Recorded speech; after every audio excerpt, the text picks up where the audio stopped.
Hi everyone, and welcome back to Realistic Sustainable Diary, where we talk about all things sustainable living and sustainable writing.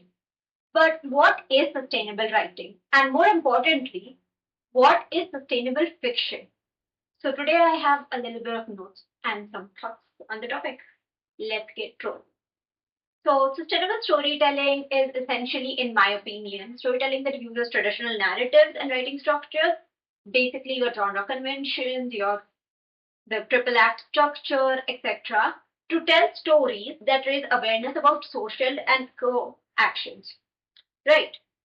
So, for example, it could be stories that talk about women empowerment, or it could be stories that talk about climate change, or that talk about preservation of nature.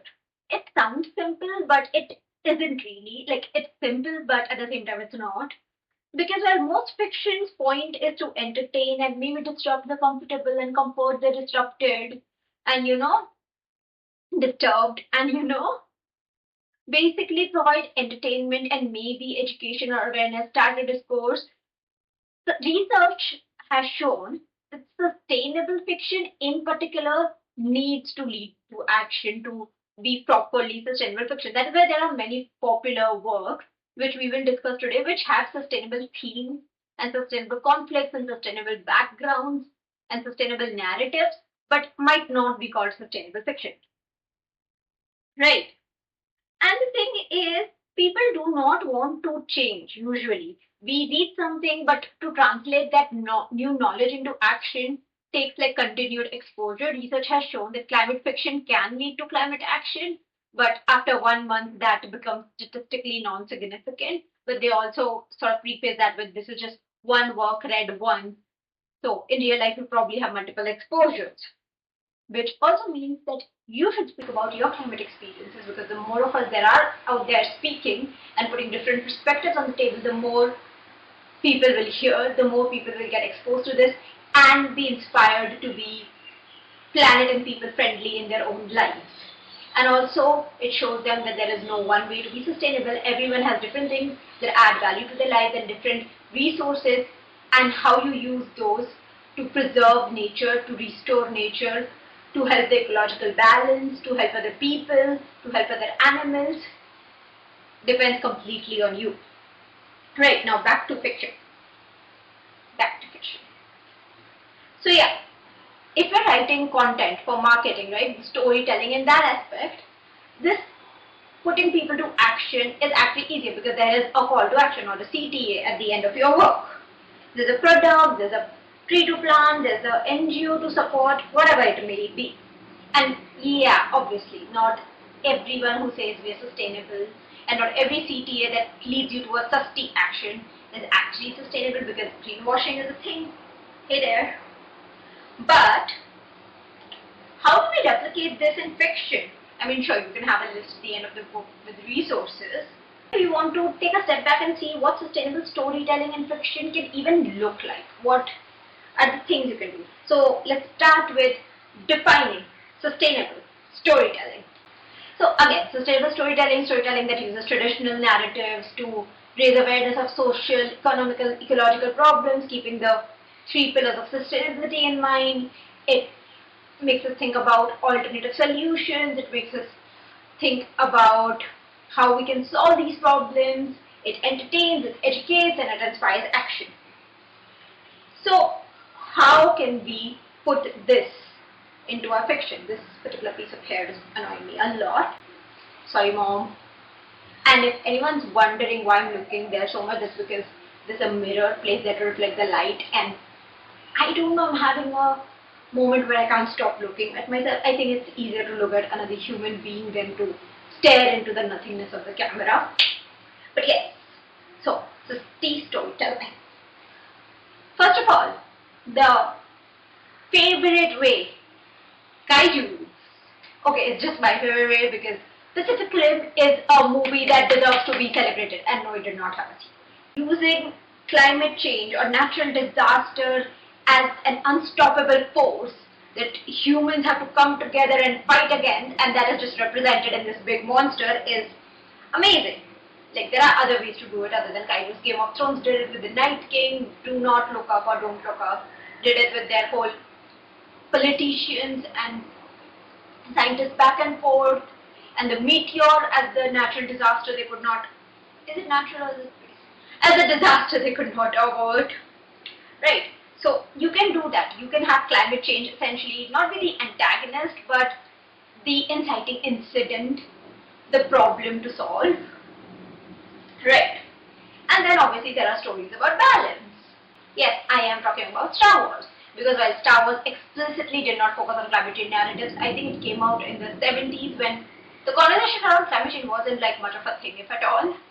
Right, it does talk about balance between good and evil, essentially the light side or the dark side, and between passion, the dark side, and peace, the light side. And while those are like really good metaphors in maybe the mental health domain, I'm not sure, in the idea of sustainability, also they can work because the dark side could be exploiting too much resources, relying too much on technology to solve your problems without looking at whether that's actually viable.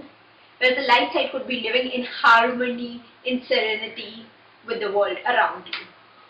And balance would be doing as much as you can sustainably and allowing yourself the space to grow into other sustainable habits alongside the advancements that come with the world.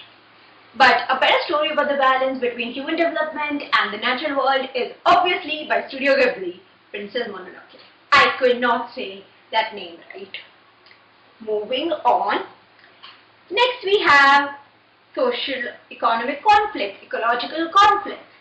And while again, none of the works I'm mentioning, except for obviously Studio Ghibli, are like explicitly sustainable or climate storytelling, but these are themes or motives or even like discourse I have seen in these fandoms or in these works, and that's what I am bringing to your notice. So yeah, keeping that in mind, socio-economic, ecological sort of problems, conflicts, right? Urbanization conflicts, and honestly, English literature is kind of chock full of them. Like Philip Larkin, right? And my favorite, The Sacking of the Shire. Yes, Professor Tolkien actually glorified the English countryside and sort of positioned mills and technology as, you know, a bad thing. Now, obviously, we in sustainability science know technology has a place, and too much glorification of the past or the natural world can lead to the natural fallacy, because yes, we should glorify the natural world, but we should also realize that, as Gary Mary Johnson says, that yes, we should be in tune with nature, but not every one of our action needs to be natural. Vegan hot dogs aren't. Not that. Right.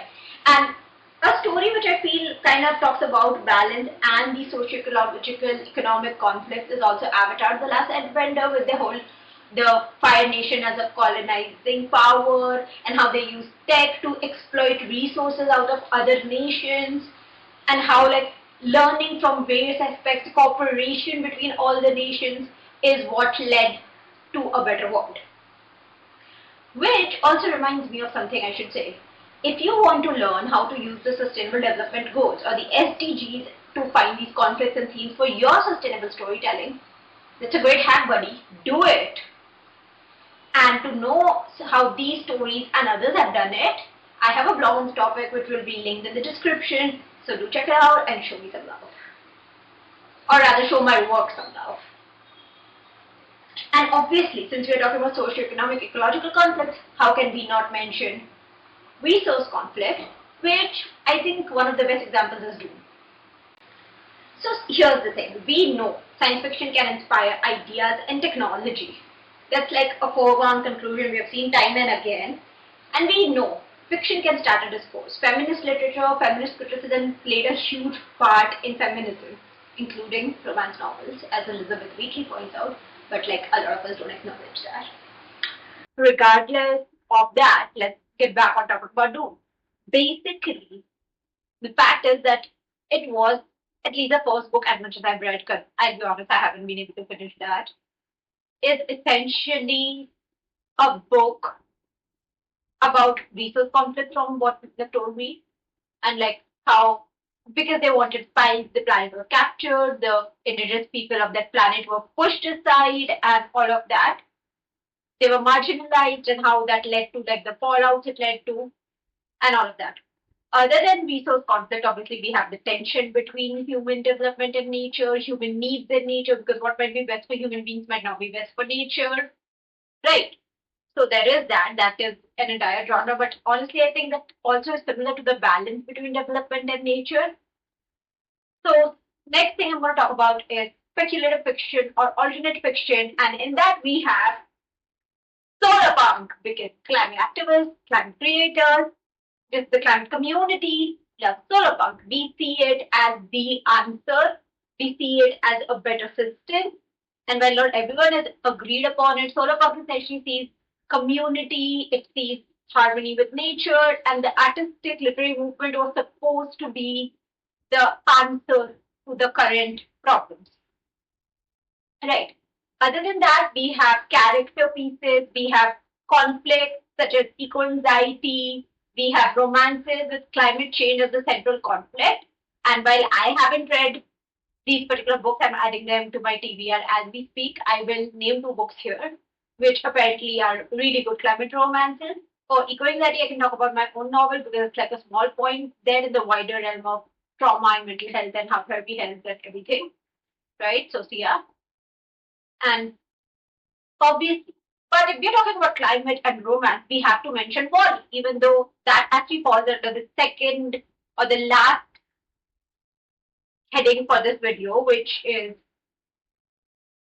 climate change as a setting, pollution as a setting, waste as a setting, because Wally brings that setting, and while the romance between Wally and Eve is a thing, we also see the effects of waste and an uninhabitable planet and how that affects human beings. We see how too much reliance on technology, on corporation affects human beings, and what happens at the end of all that, what brings them back. So that makes it a sustainable story, in my opinion. So yeah, these are stories that are universal, hundreds and thousands of stories from gender-related topics to poverty to clean water and all sorts of crossovers which deal with sustainability at some form, right? And that is why I have this whole blog on SDGs and how you can take themes and conflicts and settings from them. So do check that out. It's specifically on theme. And yes, that's me signing out for a video on sustainable living. Come back again next week and subscribe for more sustainable living and sustainable fiction videos. See ya!